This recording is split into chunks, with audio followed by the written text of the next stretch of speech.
ભારતીય જનતા પાર્ટીનો જે એટલું બધું ઘમંડ છે, એના લીધે તમે એક કાળા અંગ્રેજો થઈને આજે આદિવાસી દીકરીઓ પર આટલો અત્યાચાર કરો છો. માસૂમ બાળકની પણ તમે ચિંતા કરી નથી અને તમે કહો છો અમે સરકારમાં પત્ર લખીશું. આજે ત્રણ અલગ અલગ મુદ્દાઓ અને એ ત્રણેય અલગ મુદ્દાઓની સાંકળ એક જ ચૈતર વસાવા. ચૈતર વસાવા મુદ્દે રાજકીય આગ હવે માત્ર એક જિલ્લામાં નથી, આખા રાજ્યમાં ફેલાઈ ગઈ છે. ઠેર ઠેર લોકો રસ્તા ઉપર ઉતરી રહ્યા છે, રેલીઓનો માહોલ છે અને સરકાર સામે ખુલ્લો આક્રોશ ફાટી નીકળ્યો છે.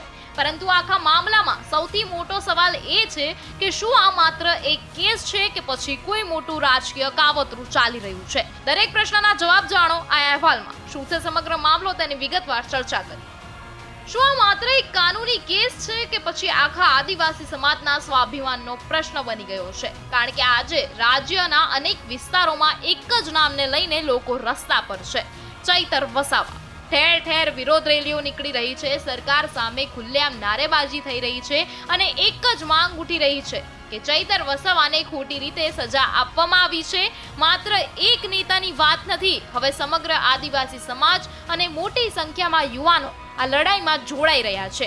લોકોનો દાવો છે કે આ નિર્ણય માત્ર એક વ્યક્તિ સામેની કાર્યવાહી નથી, પરંતુ સમગ્ર સમાજને નિશાન બનાવવાનો પ્રયાસ છે.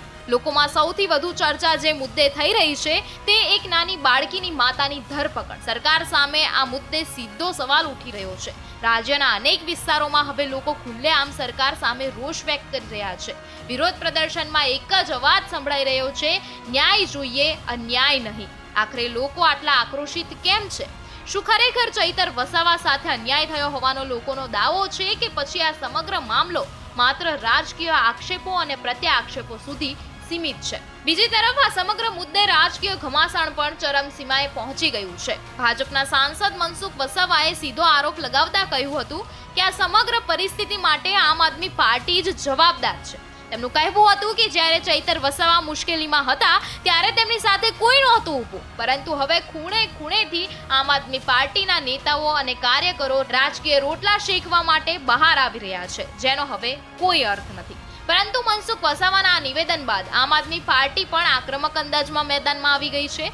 આપના પ્રદેશ સંગઠન મંત્રી નિરંજન વસાવાએ મનસુખ વસાવાના દરેક આરોપોને પાયાવિહોણા ગણાવ્યા છે. તેમણે સ્પષ્ટ શબ્દોમાં કહ્યું છે કે ભાજપની હકીકતોથી ધ્યાન ભટકાવવા માટે આવા આક્ષેપો કરી રહી છે અને ચૈતર વસાવાના મુદ્દે રાજકીય દિશા બદલવાનો પ્રયાસ થઈ રહ્યો છે. હવે સવાલ એ છે કે આ લડાઈ માત્ર ભાજપ અને આમ આદમી પાર્ટી વચ્ચેની રાજકીય ટક્કર છે કે પછી તેની પાછળ લોકો ઉઠાવી રહેલા પ્રશ્નો અને ન્યાયની માંગ વધુ મોટી બની છે? આ સમગ્ર મામલે નિરંજન વસાવાનું શું કહેવું છે, સૌપ્રથમ તે સાંભળી લઈએ.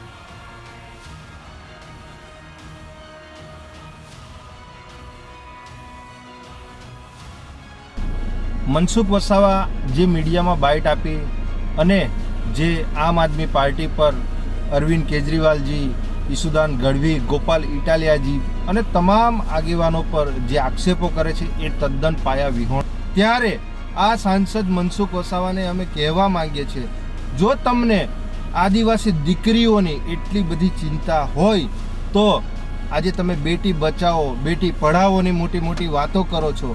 આજે એક દીકરી પ્રથમ ડિલિવરીમાં હજુ એની તબિયતના પણ હજુ એ નહોતા અને 17 દિવસનું બાળક લઈને એ આજે જેલમાં છે અને એમની સાથે બીજી 2 થી 3 મહિલાઓ છે. આજે અમે તમને કહેવા માંગીએ છીએ, આ 17 દિવસનું બાળક એ અંગ્રેજો, જે ગોરા અંગ્રેજો હતા ને, એ અંગ્રેજો પણ આવું નહોતા કરતા. એમની અંદર પણ માનવતા હતી. પણ અમે સરકારમાં રજૂઆતો કરીશું. હમણાં હાઈકોર્ટમાં તારીખ પડશે, એ તારીખમાં એ દીકરીના તમે એક સાંસદ તરીકે જામીન રહેજો અને એ દીકરીને એને છોડાવજો.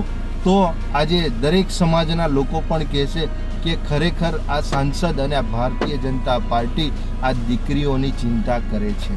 અને હવે વાત કરીએ ત્રીજા અને સૌથી ચર્ચાસ્પદ મુદ્દાની, તે છે રાધિકા રાઠવા. છોટાઉદેપુરમાં રાધિકા રાઠવાના નેતૃત્વમાં પણ ચૈતર વસાવાના સમર્થનમાં વિશાળ રેલી યોજાઈ હતી. આ રેલીમાં મોટી સંખ્યામાં લોકો જોડાયા હતા અને ચૈતર વસાવાના સમર્થનમાં નારેબાજી પણ કરવામાં આવી હતી. રાધિકા રાઠવાએ આ સમગ્ર મામલાને સીધું કાવતરું ગણાવ્યું છે. તેમનો આરોપ છે કે ભાજપ રાજકીય કારણોસર ચૈતર વસાવાને ફસાવવાનો પ્રયાસ કરી રહી છે. તેમના જણાવ્યા મુજબ આ માત્ર એક વ્યક્તિનો મુદ્દો નથી, પરંતુ આ સમગ્ર આદિવાસી સમાજના અવાજને દબાવવાનો પ્રયાસ છે. આ નિવેદન બાદ રાજકીય માહોલ વધુ ગરમાયો છે. એક તરફ સરકારના સમર્થનમાં દલીલો થઈ રહી છે, તો બીજી તરફ વિરોધ પક્ષ અને ચૈતર વસાવાના સમર્થકો આ સમગ્ર કાર્યવાહી પર ગંભીર સવાલો ઉઠાવી રહ્યા છે. હવે આ સમગ્ર વિવાદ કોર્ટ રૂમથી આગળ વધીને રાજકીય અને સામાજિક લડાઈનું સ્વરૂપ ધારણ કરી ચૂક્યો છે. આગામી દિવસોમાં આ મુદ્દો કઈ દિશામાં આગળ વધે છે તેના પર સૌની નજર ટકેલી છે.